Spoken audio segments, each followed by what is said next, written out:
You're welcome back to Afia TV News tonight. And our conversation segment, of course, we're dealing with bullying and harassment in schools. Bullying and cyberbullying threaten students' physical and emotional safety and can impact their social and academic success at school. Bullying is associated with negative outcomes for those who are bullied, including substance use, suicide, and impacts on physical and mental health. There are several reasons behind school violence, and in some cases, being the victim of bullying could play a contributing role. Reportedly, bullying is a pattern of behavior rather than an isolated event, and children who bully usually come from a perceived higher social status or position of power, such as children who are bigger, stronger, or perceived to be popular. The most vulnerable children face a higher risk of being bullied, and these are often children from communities that are marginalized, children from poor families, children with different gender identities, children with disabilities, or migrants and refugee children. Bullying can happen both in person and online. Cyberbullying often occurs over social media, SMS, text, or instant message, email, or any online platform where children interact, because parents may not always follow what their children are doing on these platforms, so it can be very difficult to know when your child is affected. A recent incident showed Lead British International School in Abuja has been shut down for 3 days following a viral video depicting a disturbing incident of bullying within the school premises. The decision to temporarily shut down the school comes in the wake of public outrage sparked by the circulating videos which capture the female students being subjected to physical and emotional abuse by her peers.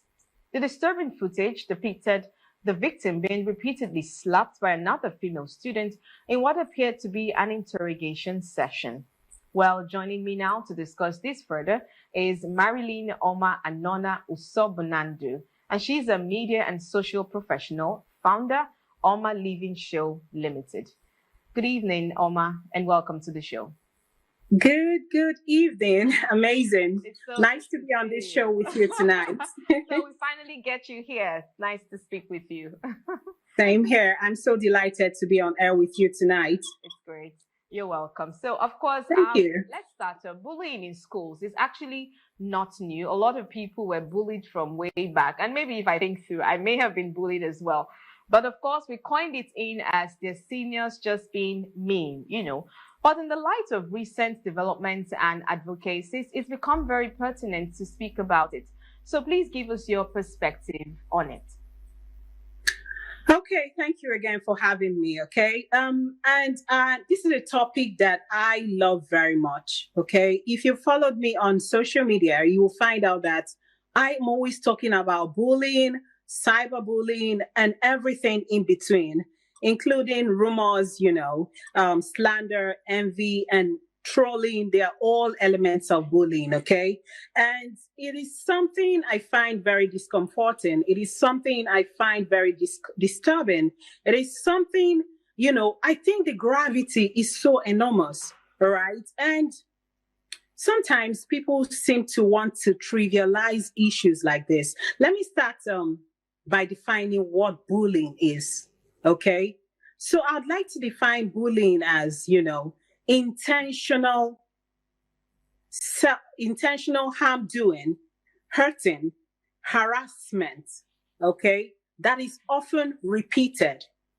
And the target is always someone who is vulnerable, as the case may be. Knowing that vulnerability can differ, the definition per time may differ, all right? And it is not always about physical violence. It is more about impact. That way it is all encompassing. That's to say that you don't necessarily have to beat me, hit me to be a bully. It's not all about hitting me or beating me, okay? When you harass me, when you constantly mock me, when your aim is to put me down, to embarrass me, to taunt me, to jeer me, okay, to single out that thing that makes me different from the others. For example, I'm a left-handed person, okay? Growing up, I've always been different in so many ways. I'm left-handed, right? And then I used to have gray hairs in school. And then in primary school, nursery school, I had gray hairs. Okay, so I was telling my husband the other day, considering when I started seeing gray hairs on my body, on my hair, on my eyelashes, I thought by now I would be all gray. But for some reasons, I think that paused and, but I have always been different. Yeah. So it put me, and of course, I won't forget to mention that I had this rapid growth. I was this same height in primary school. So you can imagine that. So I have always been somehow different from my peers. At some point, I was being called agrifowl, baby elephant, and I'm left-handed. But the only thing that saved me in when it comes to being left-handed is that I've always been a bright, student, pupil. I've always been one who other people, by virtue of my academic brilliance, look up to. But I also know people who are left-handed, who are not so lucky. Maybe they were not so bright. So people would often mock them, regardless of being bright, even as okay, let me just say, after my NYSC, I won't forget the incident. I was somewhere in Oka trying to board a bus, to come back to Abuja. And then, you know how it is, you want to pause for a while and then eat a meal before the bus takes off. Right. And then some hoodlum comes to me and takes my spoon away from me.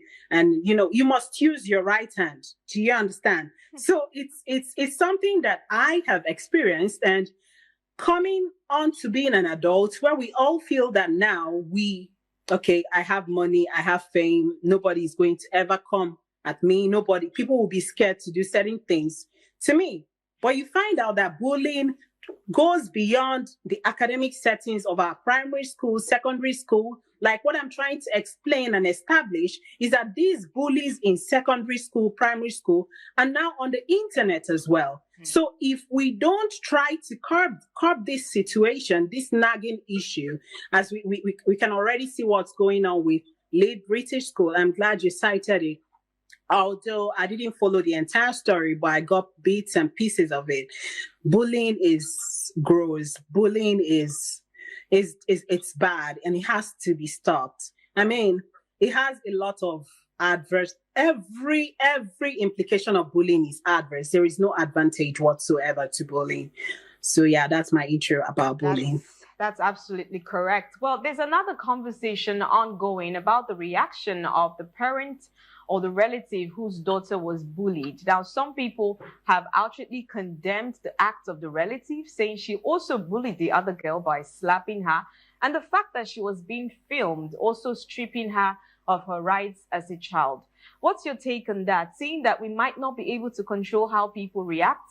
And of course, what would be your best disciplinary measure you would suggest that the school carries out at a point? Okay, sorry about that. Okay, so sometimes in a bid to correct ills, we find ourselves doing worse than the person who we're trying to correct. I totally condemn her behavior. And this is where we should all, as adults, know better than kids. All right. So if it was the kids, on seeing that she now has some form of protection, starts to, attack her attacker, I would say, okay, yes, that's the, she's still a child. She's trying to get back, but being an adult, I didn't expect that kind of behavior from her. Okay. Because all of these things are mixed. There are lots of thin lines. Yeah. So what I expected from her was a kind of, restraint. She should have held herself back and get to the point. Of course, the public is already aware. So that reaction was not necessary. And again, I think she should, be, I'm glad the social media space is filled with condemnation and people trying to reprimand her. I think whatever punishment that the child who bullied her mate is getting, she should also, the woman who slapped and stripped should also be under some form of therapy, because she could be an abuser as well. Although it may come off as, oh, okay, she's trying to, how do I say now? She's trying to be defensive, protect and defend her own person, but no, it doesn't quite cut it, because as adults, we're supposed to know better. We're supposed to have some form of self-control, okay? I will not entirely blame her because people go around life with all sorts of trauma. But going around with trauma and, doing some things that would make people say, hang on, what's wrong with this person? It simply shows you need some form of healing. And as such, I would advise therapy for her. Yeah, what she did it's more like kettle calling pot black sort of thing. Yes. Right. And the second part to the question about the school, what's your suggestion at this point in time? How do you think they can balance it? Because you said something really quite intriguing. There's always a thin line, between discipline and bullying. So what's your best suggestion at the moment for the school? Before suggesting to the school, I'm sure many parents are listening to me right now. Bullying starts from the home. Okay? I'm someone that frowns so much, like you already said, there's this thin line between trying to instill discipline and actually turning people into, I don't know, turning them into people without empathy, no level of empathy. Growing up, my father frowned so much against corporal punishment. I think parents should become more intentional when it comes to training their kids. There is more to training a child than putting that child in an expensive school. There is more to training a child than putting that child in or taking them on vacations to London, Paris, and New York. There is more to training a child than buying them expensive toys. A lot of parents in Nigeria are not intentional about training their kids.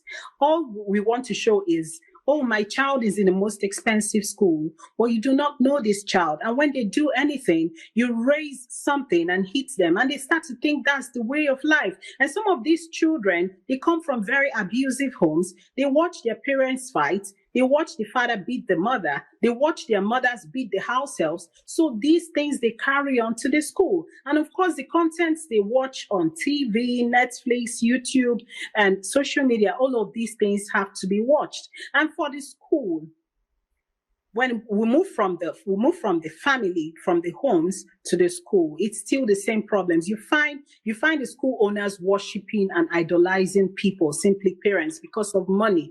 This does not have to go on. I know Late British School, it's one of the most expensive schools in Abuja, and it's really embarrassing that such a thing would be happening there. And I start to wonder, how long has this been going on?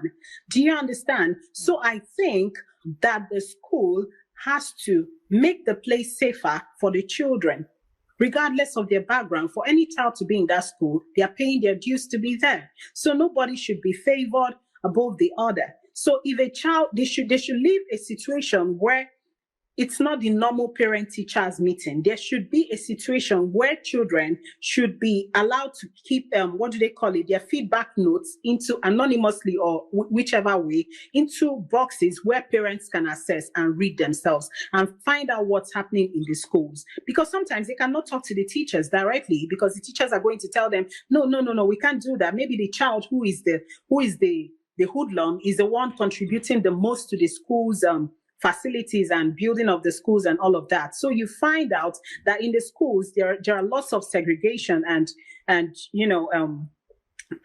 some students are encouraged to keep short while nobody wants to hear them out because the other child who is bullying them is a child of maybe a politician or a top-ranking medical doctor or something like that. So there has to be an avenue where safety is created for these children to be able to communicate per time what is happening. And then when a child, because bullying is a repeated behavior, the bully doesn't stop. They keep, when it gets to because it keeps growing. Now bullying starts from, it grows with age, then from adolescence, it starts to decline, yeah? So between that age 8 to say age 14, 15, and all that, you find out that the bully gets to the peak. If he or she is not stopped, they keep doing that. Okay, till they get to adolescence and it declines, and then when they become adults, it rises again. But then it's not as bad. Bullying is bad for anybody, but it may not be as bad for an adult trying to defend themselves. And do you understand my point now? Right. So what I'm trying to say is that when someone is clearly a bully, that person is a danger to other children in the school. It will affect the children's performance in school. It would affect their self-esteem. It would affect their mental and emotional health. They start to feel so low about themselves. They are vulnerable. Sometimes they cannot speak. And it's just, I cannot wrap my head around bullying. So Right. if any child is a bully, is a confirmed bully, that child should be rusticated from that school and taken to therapy. They need to seek help, because the truth of the matter is the child who is a bully needs help. That's the truth. All right. And we cannot condemn them entirely. We need to help to also repair them. You understand? Rehabilitate them. Right. Yeah. Let's delve a bit into your job as a counselor. You've done a lot with people and are very particular about human capacity and character. Wearing all of these hats, what's the resultant effect of one who was bullied and harassed, going by your experience? And of course, how does it affect their character in the long run? For the victim, a lot can happen to the victim. A lot could have happened to me, but I seem to think that I'm one who is very, very intentional, and I love to. I never want to fail. I never want to give anybody the room to gloat over me and say, "Oh, I've succeeded." Even now, I face a lot of bullying. I face a lot of slander. I face a lot of rumors being carried about me. One recently happened. You know, someone who I thought, you know, is a friend or a sister, and what she did was just simply outrageous. Okay, but I'm not one to do confrontation, so I let it slide. But I know that there are people who are not as mentally strong as I am, and people who are not that strong emotionally. All right, this can have a lot of effect on them. Bullying kills our human resources. It affects our human productivity and human capacity. Some people have shrunk. They've gone back into their shells because they cannot withstand bullying.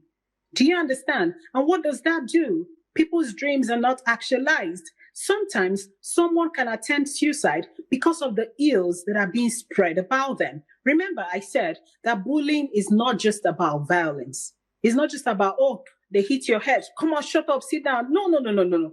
When you wake up to something entirely false being spread about you, it is bullying. When someone is instigating other people against you to hate you, it is bullying. Do you understand? So it is something that we all have to frown at. Personally, I regard bullying as, it's not something I think is forgivable, especially for adults. For kids, you can make excuses for them. You can say it's their background. You can say it's what they are passing through as kids. They're from an abusive home, you know, but for an adult, no. After age 23, for me, nobody has any reason to misbehave. It is no longer your background. It is you, because you can create another life, and you cannot keep making such excuses. You are plain evil. So if anyone is bullying you as a child, as an adult, please make sure you report the person to the appropriate quarters. I was counseling some children. You know, their parents had booked sessions for them. They're migrants. They're one of these countries. Okay. And they opened up to me. They told me I told the girl child, it's a boy and a girl. I told the girl, "You're so pretty." And she didn't believe me. I was curious and I asked, "What's the problem?" She said, "She's not pretty." I said, "Why? Who told you that?" She said, "In her school, she was telling me everything." And then afterwards, I told her mother, "You have to go to the school and report this case. Because if she doesn't, voice it out, it's going to affect her. And she grows up thinking she's ugly." And these things have a lot of effects. It's not one, it's not two. It's just a lot of effects, and they are all negative. So bullying should not be. That's why I also support, when it comes to cyberbullying, I think the social media space needs to be regulated. Right. A lot is really going on. That's my fourth question, as a matter of fact. You took that right from me. So Of course, you've been very outspoken. You've been an outspoken advocate against online bullying and trolls. And in your opinion, do you think that a government regulation over social media could help reduce trolling and bullying in the cyberspace, and to what extent? Yes, it will not be easy, especially as a lot of things are not censored now, right? But I seem to think that with a lot of collaboration with Meta, which is a leading social media platform, a lot of things can be done. For example, I see now people are trying to bear their real names on social media because they want to get a verification tick or they want to get monetized and all of that. So that could help when people start to bear their real names. That could help us to actually know the identity of the people who are, using the users, right? To some extent, right? And then sometimes I feel bad when someone is bullied and they're trying to speak up and people are telling them, oh, you're so sensitive, just let it slide. Stop giving them attention. No, it's not attention. When someone is crying out against trolls, you should support them. When they have a valid case, you should support them and simply chase the troll away from the social media. It's not the victim that should run away from social media. Do you understand? Not everything is drama. So coming to the government, I think it will not be easy, like I said, but it is something that can be done. It's something that can be done. More difficult things have been done. At least today we all fly the aircrafts. I know that back then it would have seemed like something very impossible, but today it's happening like the order of the day. So it can be done. We can at least try. All right. So, of course, in what ways can educators, especially in schools, prevent bullying in school? There's actually going to be a part 2 to this program tomorrow, where I'm going to be speaking with a school owner, and it's going to be a fantastic angle coming from a school owner, and how teachers help children, because when parents pull over their kids at school for some hours, they're more at school than even they are at home most of the time. So, but coming from you, I would like you to, I'd like to know what ways that you think educators can prevent bullying in schools. Okay, number one, encourage an open conversation. Like, there should be an atmosphere for open conversation. Teachers should be able to come into the classroom and ask if there are bullies in the class. And they should encourage the victims to always speak up. And when the victims speak up, the other kids should be able to know that this is the punishment for bullying. Do you understand? Children should be able to know the consequences of their actions, because bad children become bad adults. We cannot keep saying, oh, he or she is still a child. No. There should be room for open communication, and communication has to be two ways. By two ways, I mean, oh, this person has done this to Ada. Okay, Kayode, who did this to Ada, is getting this punishment. And the students will see that this student is being punished for this. The rules have to be kept. All right? And no form of pleading should be, because when you pardon this one, the other people are watching, the other kids are watching you. They're going to, okay, Kayode did this today and nothing happened to him. I will do it and I'll be pardoned. And it makes nonsense of orderliness and laws that are being set up. Secondly, I think beyond parents talking to their children, they should create an avenue where they bring external, because sometimes our children are so used to us, they're no longer, okay, it's mom, see, it's popsy, They're no longer, it's not a thing to them again. They should always give room for external mentors, coaches, and counselors to come in once in a while to talk to their kids. In the case of the child that opened up to me, she lives with her parents, but she never told them. Do you understand? Right. So sometimes children open up, to strangers. And that is why you need external mentors and coaches to come in once in a while and speak to them. Do you understand? Those are the two things that I would, And of course, there should be a rehabilitation center for bullies. There are there are children that are outstanding bullies. They never do anything right except bullying. There should be rehabilitation for such children. All right, so I'm going to put you a bit on the spot now, Omar. I know you're not expecting this because this is away from bullying, but of course you've always referred to yourself as the future Nigerian minister. You believe so much in Nigeria, and of course your upcoming event, which is hosted by the Oma Living Show, and you're going to be talking about collaborating, which is your theme. It's also the Unsung Heroes Conference, I believe. So tell us a Yeah. bit about that. It's coming up sometime in October, November, I believe. And what's Yes. your drive? What's your motivation to keep believing as a very young person and trusting that Nigeria is a great nation to believe in? Okay, so I'm driven by purpose beyond passion, because if it is passion, trust me, I would have given up a long time ago. Passion is doing what we love to do, isn't it? And I tell you what I am doing is actually not what I love to do. For example, I don't like to talk to people, but I find myself talking to people every day. Okay, so I always advise people to tilt more to purpose. Purpose is doing what needs to be done. Passion is selfishness. If we all start to do what we love to do, then you find out that so many things will be left undone. Right. And most of the things that we run away from are the things that the society and humanity need to thrive. Okay, what drives me is the need to see people do better. Okay, I do understand that the most important resources on earth is human resources.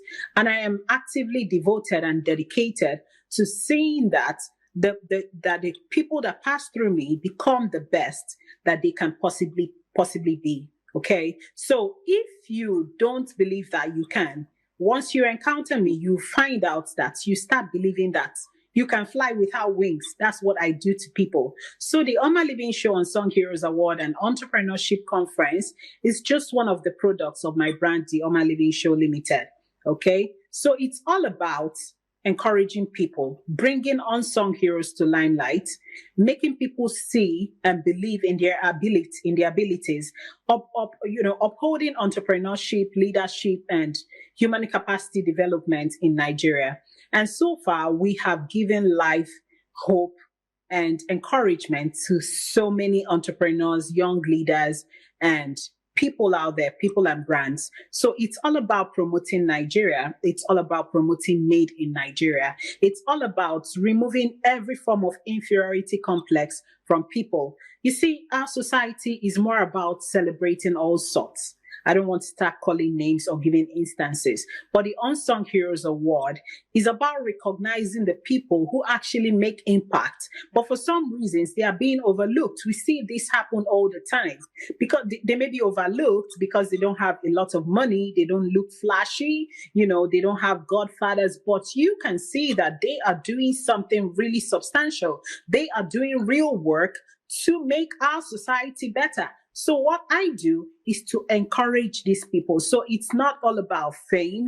It's all about substance. That is what the Unsung Heroes Award is. The Oma Living Show Unsung Heroes Award and Entrepreneurship Conference. And we are preparing for the 8th edition coming up in November. Wow. And the theme is collaboration. Yeah. So what are you anticipating for this particular upcoming conference? As always, it's the most unique entrepreneurship and leadership event in Abuja. You can ask around. The track records are there. So as always, it's going to be mind-blowing. It's going to be impact-loaded. It's going to be inspiration-loaded. Okay. Last year, we incorporated something into the event, which is the face of Oma Living Show. Now, the face of Oma Living Show is not a beauty pageant. It's not a beauty contest. It is a contest for ability and capability. It is a contest where we want to use the contest to empower people who will be accountable, and we can easily hold responsible and track their growth. And last year, someone won the crown, pharmacist Nsika Sunday, and she won 900,000 naira. And I'm very, very glad because so far she's been showing us that we actually took the right decision by crowning her, because she just opened a pharmacy in Uyo, Akwa Ibom State. And so this is what we do. These are some of the things we do. Okay. Beyond the Oma Living Show Unsung Heroes Award and Entrepreneurship Conference, we have the Oma Living Show Human Capacity Development center. We have the Oma Living Show community, the Oma Living Show magazine, the talk show, and of course the humanitarian arm. So it's a lot we're doing, but the long and short of everything we do is to enhance the human resources of our dear nation, Nigeria, and our continent, Africa. We're very thankful to you, Oma, for sharing a bit of what you do, especially for those who are meeting you for the first time through the AFIA platform. And rightly so, AFIA is here to also collaborate with individuals like you who are willing to push Nigeria to the forefront. Oh, so we're going to keep our eyes on you. I'm going to keep my eyes on you and keep making sure that you come back to this show to tell us how it's going with you and the Oma Living Show, and of course the I'm always here. So thank you so much for sharing your thoughts with us tonight. MARILYN Oma Anona Usobunandu. And thank you for having me. Right. She's the founder of the Oma Living Show Limited and a media and social entrepreneur. Thank you so much. Thank you so much for having me. Right. Enjoy the rest of the evening. Thank you.